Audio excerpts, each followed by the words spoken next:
The next step is going to be setting up the box morph. So that means basically this object right here is a morphed box where the geometry that we created basically gets a profile box mapped around it. And then it basically takes it and it remaps it into the new conditions throughout the model. So something to be aware of with Box Morph is that the direction that you model it down here matters. So it's an axial relationship here. So basically one certain point is going to be the x direction, another one's going to be the y direction, and then you're going to have another edge being the z direction. So when that gets mapped over here, the anchor points are going to be correlated. So you'll see that there will be some probably difficulty. Well, I've kind of already modeled it the way we're going to need it, but we can flip it around so you can see how it's going to look a little weird. So anyway, let's get going with that.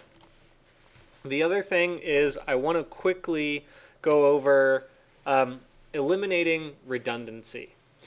So I mentioned that I want this model to be fully parametric. So anything that is supposed to be always related to one another is always related to one another.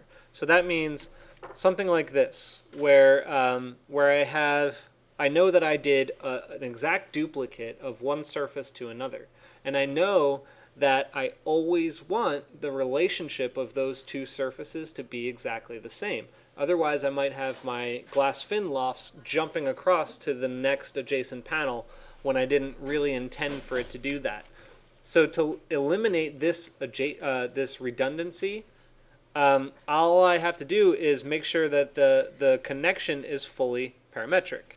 So I'll take my slider and override the connection with the same slider between the two. Now what this does is creates a concrete connection between the two. So if I have my index item 0 from the front surface, my index item 0 from my next offset surface is going to always be the same index. Similarly, the split count can also be statically the same number. We don't need two of those. Now back here at the offset amounts, those are going to be different. That's our variable. So we want to keep that being as a different number. And then everything else right now is not really redundant, right? So we've pretty much got everything locked in. We just needed to isolate these two to make them a system that's going to be clear. Okay, so moving back into the box morph then, it's going to get really crazy. That's why I that's why I kind of walked you into the idea of eliminating redundancy. Because what we're going to create is essentially a giant list of many domain squared, basically.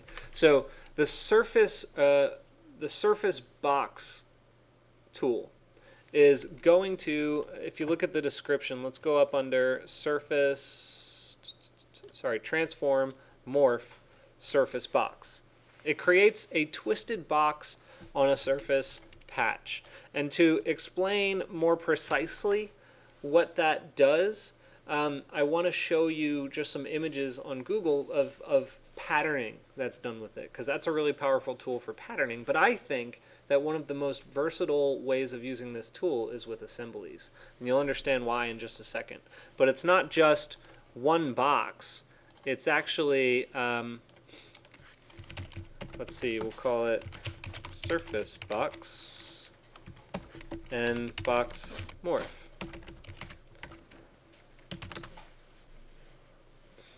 Images. So in a very simple way, if you look at, let's look at something that's a little more regular in its pattern.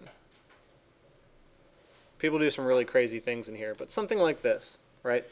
Your surface box and box morph are going to be able to create these kind of remapped, really crazy morphologic surfaces and sequences. And they're really, really powerful modeling tools. However, most of what you see here is not really grounded in reality, right? The hardware part is entirely missing.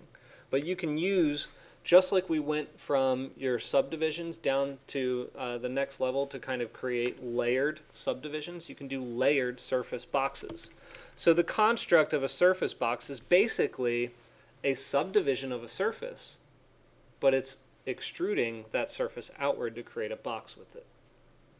So now we're taking everything we've learned about subdividing surfaces and we're just turning it into 3D applications. Y'all get that so far? Visually, at least? Yes? Is Grasshopper more helpful or just use the planar tools?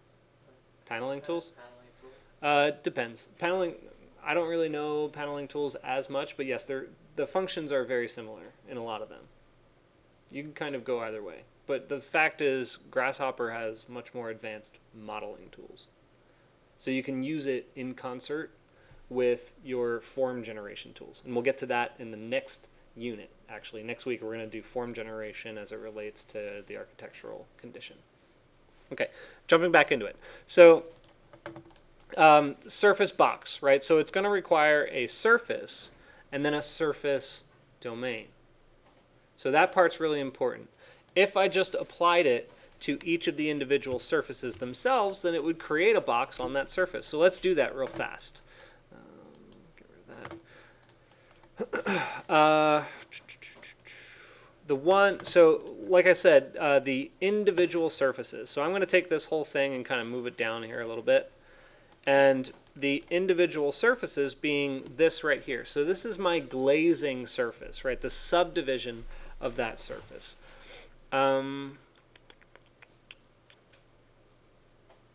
Yeah. So I'll plug that in here. And then the domain has to be generated, but you also need a height for the box. So right now the domain is going to stay, well, it's empty, but the height of the box can be applied as a numerical value. So if you want to do it in feet or inches, I'm going to set it up from 0 to, I guess, 24, so 0 to 24 inches. And then I'm going to take my mathematical division tools right here, and I'll borrow that like that. Plug that into H. So we're going to need a domain. That domain can be generated from 0 to 1 or some other subset of that. But let's start off with the maximum domain. Okay, so I'm going to construct a domain under, actually let me get a label on this one, transform and morph, in case any of you guys are missing this. Transform and morph. So under math and domain, we're going to construct domain squared. Right, so just like we did in 2D, we're now doing it in 3D. So I'm going to construct a domain. I'm going to use decimal value sliders from 0 to 1, which means when I set up that slider, I'm going to start from 0 to somewhere in the middle, like 0.55, to a value of 1. And I'll plug this in 4 times.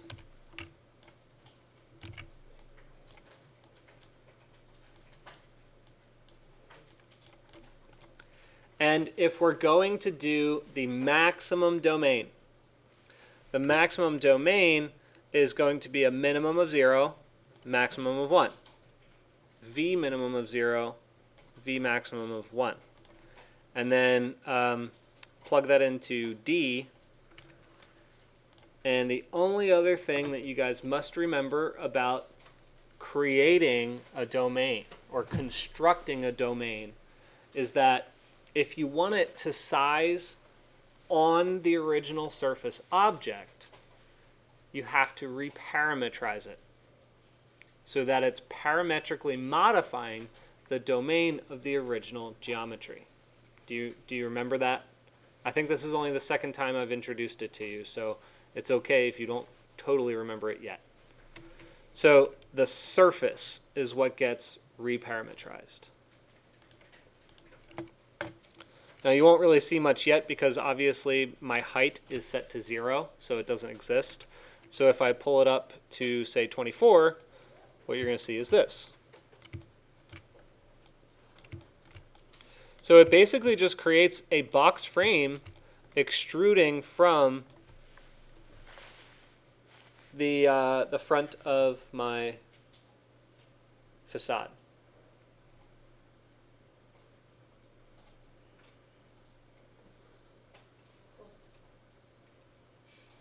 Thank you. It is very cool. You want to know what's even cooler? Well, check this out. What's even cooler is, see all this junk down here? Well, parts of it. So turn it off for a second. I just want to show you, it's mostly about this one right here. So we went through all this trouble here, subdividing it, isolating the two edges, flipping a curve, and creating the ruled surface, right? However, if we created a surface box and then created the domain for it at 100%, we can go to surface analysis and deconstruct it. And you guys don't have to do this. You can just watch if you want, because we're not going to use this right now. But if you deconstruct it, you'll see that it creates faces on all of the faces of the geometry. From that, we could very easily just list item, grab the list of faces, index from 0 to 5, plug that in, whoops, turn these off, where's my original off? Oh yeah, there we go. So index item 0 happens to be my flat panels. Just a heads up. It's a pretty nifty tool. So anyway, I just wanted to show you that. So let's go back to the surface box. And with the surface box, what we're going to do is limit the surface box. Actually, let me see how we're doing on time. Oh, okay. I should probably stop this video here and then start a new one. So hopefully you've got a strong understanding of what surface box is. Now we're going to go into reducing the domain of that surface box so that we can use it to put hardware in very specific places. Any questions? Okay.